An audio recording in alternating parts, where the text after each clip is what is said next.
Serbët gjatë luftës në Kosovë nuk kursyen as kënd, as meshkuj, as femra.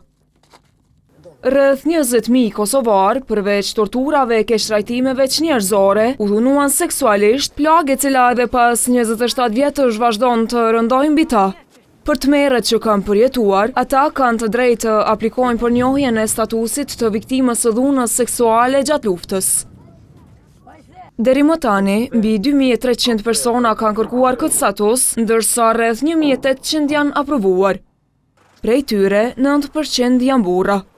Mbi 1800 prej tyre, veç e gëzojnë këtë status, pra janë marrin pension personal në formë të një page mujore, e cila nuk është ndonjë shumë e madhe, duhet them, po mbi gjitha ka rëndësi pasi shteti ja njeh plagën. Por dhimbja që ata mbajnë mbi supe më shumë se 2 dekada, vështirë se shërohet. Feridi Rushiti nga QKRMT thot se përmes këtij statusi synohet të paktën një satisfaksion moral, një lloj pranimi institucional të asaj që kanë përjetuar.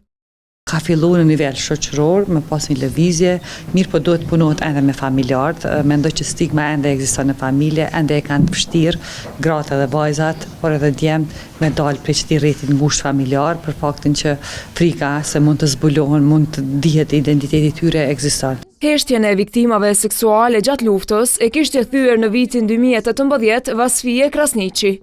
Zëri i saj u bë shpresë për shumë të tjerë, përfshirë edhe Ramadan Ishorin, burrin e parë që gjeti forcën të tregojë hapur për jetimet e tij. Ka ndryshuar shumë, nuk është gjendja si ka qenë para 2018-s, para se me dalë me folone, po në prapje bojtirës të ma shumë zonat na bashkangjitën mu shuretet Ramadanit. Për këtë kategori të ndjeshme që i takon edhe vetë, Krasniqi kërkon më shumë angazhim nga institucionet. Shteti është ai që i ka ndorë mundësit me ndryshu këtë qasje se si po vazhdojnë punë e statusit, po ka vonesa, po ka jo aprovime, kështu që do të me marrë raxhasa shteti. Përveç QKRMT-s, të autorizuara për plotësimin e formulareve të aplikimit janë Medika Kosova, Medika Gjakova dhe qendra për promovimin e të drejtave të grave. Formularët mund të dorëzohen edhe drejt për drejt në komision.